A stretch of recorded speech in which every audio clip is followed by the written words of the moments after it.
Hello and welcome. Today I'm gonna talk about one-page Mythic. It's a condensed version of Mythic, the oracle that lets you play RPG games all by yourself. The point of today's video will be to determine, is it any good? So let's get right into it. So first I will give you a brief tutorial on how you can play the system. Then I will give you my thoughts, basically my first impressions before I really got down to testing it. I'll run you through 3 examples I used to assess the system. Then I'll compare one-page Mythic to Mythic 2nd edition, a system I'm super familiar with because I've done a ton of videos about it. I'll give you my verdict. And then there's gonna be a little bonus. So here's how you can play this. Like its bulkier predecessor, one-page Mythic is a game that allows you to be a player and a storyteller all at the same time. Using this system, you can pretty much tell yourself an improvised story while making it feel like a tabletop RPG game. In earlier incarnations of the rules, players would use a panoply of tables and rules to add randomness to their story. Personally, I like Mythic because it is great at giving me inspiration and challenging me with unexpected scenarios. I feel like I can always come up with a story when I'm using that system. In this condensed version, Tana Pigeon really boiled it down to its key mechanics. Here's how to get started. Start with a simple idea for a story. And optionally, you can grab your favorite RPG system, though you can also play the game as a standalone. Second, whenever you would ask a question to a game master, so whenever you're not sure about something in your story and you want to leave it out of your control, then you can just make a question, and to answer that question, you'll be using the chart. To do so, you take whatever you're unsure about and you turn it into a yes or no question. Then you have to come up with a likelihood of it happening, and you roll a percentile dice, 1d100, then refer to the Game Master chart. So those are the basics. But to add a little bit of spice to it, if you roll doubles while asking your question, or if you just want a little bit more inspiration, you can roll on what's called the Discover Meaning table. This will give you a keyword to guide your storytelling. So just like with the other chart, you roll a percentile dice and you'll get a keyword from the table. All you have to do now is try to interpret it using the context given by your story. And if you feel like you need more inspiration, then you can always roll for more keywords. And that's it. That's all that will fit in one page, so it's all you need to know to play one-page Mythic. So now, these were my impressions before I started experimenting with one-page Mythic. First of all, I already liked the main table. It already looked less complicated, but close enough to the original that I would feel right at home. Then I thought, oh, they removed the scenes? Because if you've played the Mythic 2nd edition or seen my videos about it, you'll know that it's a big deal in that system. And it's one of my favorite features. I think it really makes it stand out. So right away I was bummed about that thing not being there. Then the random events on doubles, to me it seems low, because in Mythic 2nd edition you would get random events if you had the scene start in an unexpected way. You had like a good chance of any scene starting randomly. That's when I would get most of my random events. So only getting them when you get a double while asking a question, that's not a ton of randomness. And then The table discover meaning, which is what you roll on when you get a random event, it seemed good to me. To me, it seemed like it would be a good condensation of all of the tables you get in the second edition. Again, if you know, you know. There's a ton of those tables in the second edition. So overall, my hopes were pretty good. But now, let's see how things went. For my first story, I only use one-page Mythic. I didn't use any other system. And the premise was that it was going to be an adventure set in modern times. It was going to be kind of horror and suspense. And it would be underwater in like a submarine base, like a research base. So I was playing like a corporate guy that comes to a research branch to see if they can like renew their funding. It was successful overall. It was kind of a bad ending. You know, it was one of those typical sci-fi stories where the researchers kind of turn evil and they were finding like secret artifacts from Atlantis, but they were keeping it away from the prying eyes of the corporation. Yeah, my guy basically got brainwashed with an artifact and he turned on their side.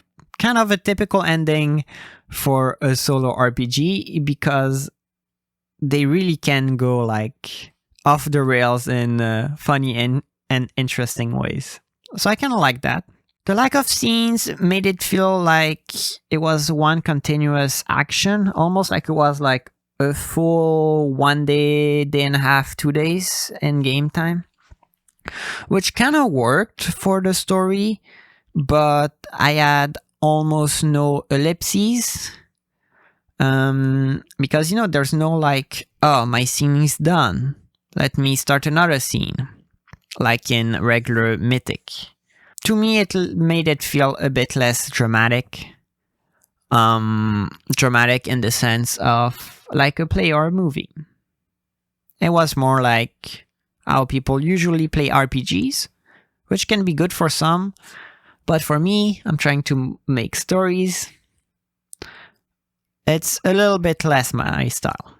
I didn't get a lot of random events as I expected, but the Discover Meaning table was useful.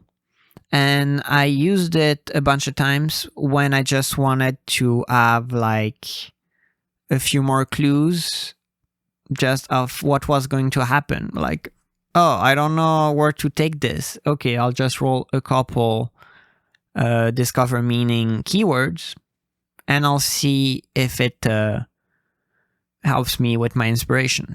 Now, the second story. This one was Scarlet Heroes, another system that I've played to death on this channel, and a one-page Mythic. Spoiler alert, this was the best one. I saw that this system really saves time. So Scarlet Heroes is super efficient. Mythic one page is super efficient. So I could get a lot of adventuring in a short window of time. It was really good. I didn't have to like go through pages of Mythic and then go through pages of Scarlet Heroes and back and forth, and then you end up getting really bogged down. No, this was flying through the story. The lack of scenes was not as bad in this case. It was a story about a dwarf cleric that accompanies a bunch of goblins that are mourning their grandfather, and they have to go to a faraway cemetery that's haunted, and they're gonna bury their relative. And on the way, there were a ton of encounters. Encounters with bandits, encounters with giant spiders. We encountered a witch from Scarlet Heroes, a half-witch to be precise. The half-witch used some giant spiders against us. She tried to take our souls. We ended up defeating her. It was awesome.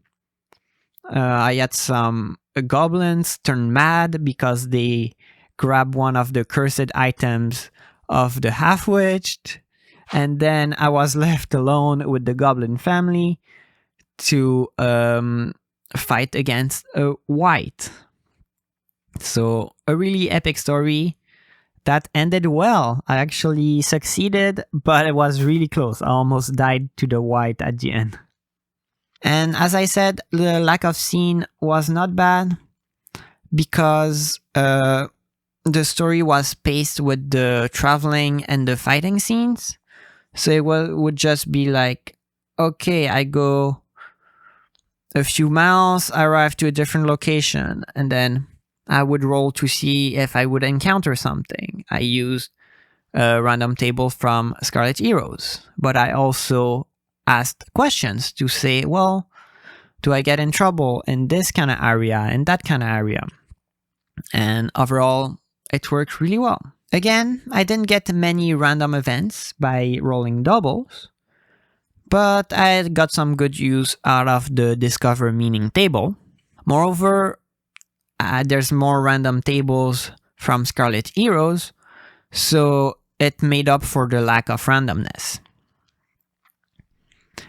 And the story was awesome. One of my best ones, honestly. Now, the final example. So I tried to do the complete opposite to the first example by playing a game called Other Dust. Same creator as Scarlet Heroes, but this one is much more conventional. So you're not like super OP. You're like in a post-apocalypse. So I was playing 4 characters.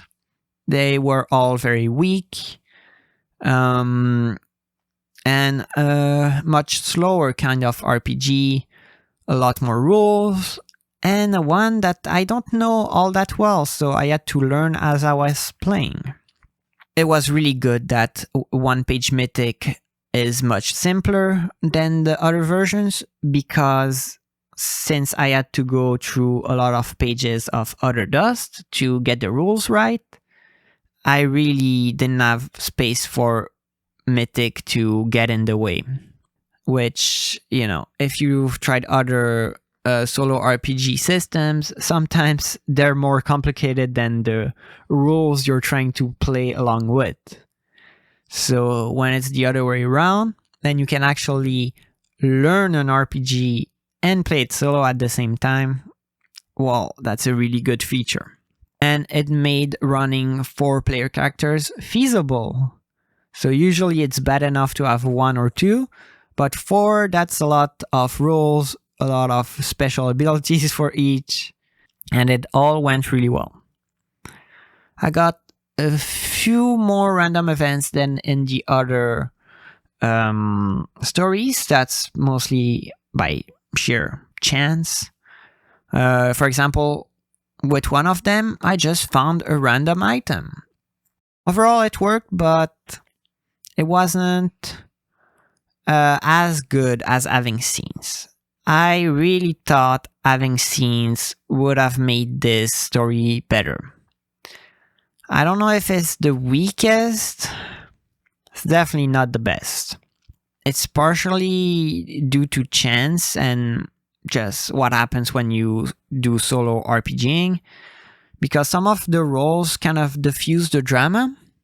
So the story in that one, I had 4 people from a little city, and one of them, a hunter, had seen an helicopter crash on another island that was well known to be wild and dangerous. So the idea would be that they would go to that island, they would retrieve whatever they could find from the helicopter, and then they would escape.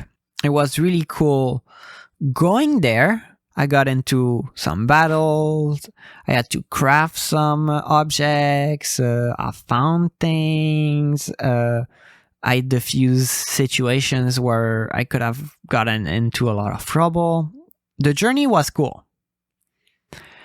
And then I get near the crash, and because of the rolls I got, well, people had already taken everything from the crash, and there was like a group of like super well-armed, high-tech kind of soldiers that came with their helicopter, and so it was way too dangerous for my characters to go.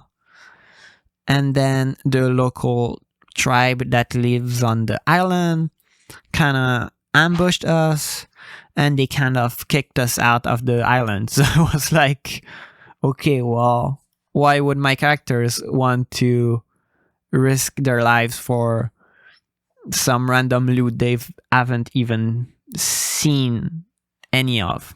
To me, it made me think it was an issue with the lack of scenes, because I probably could have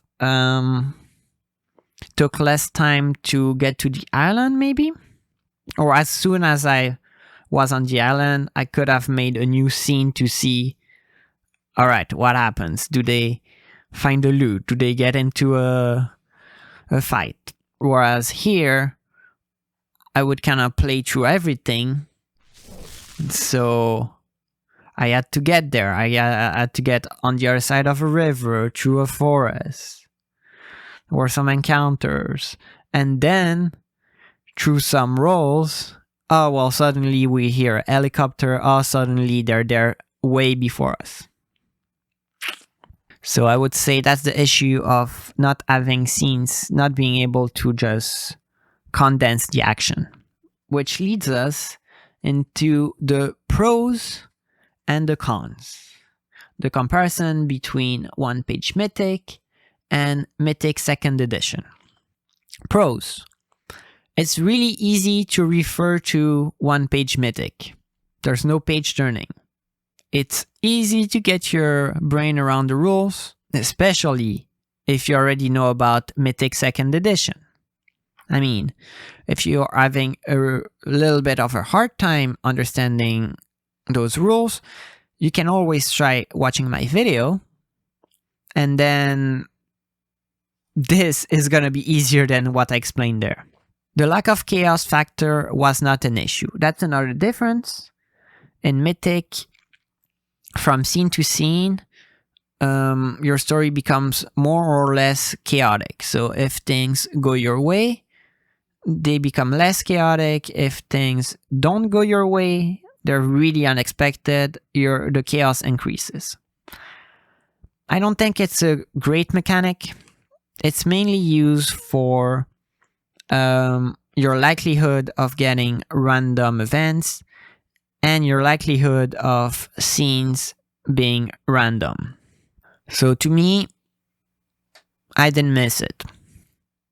The Discover Meaning table, I find it really easy to use and pretty good overall.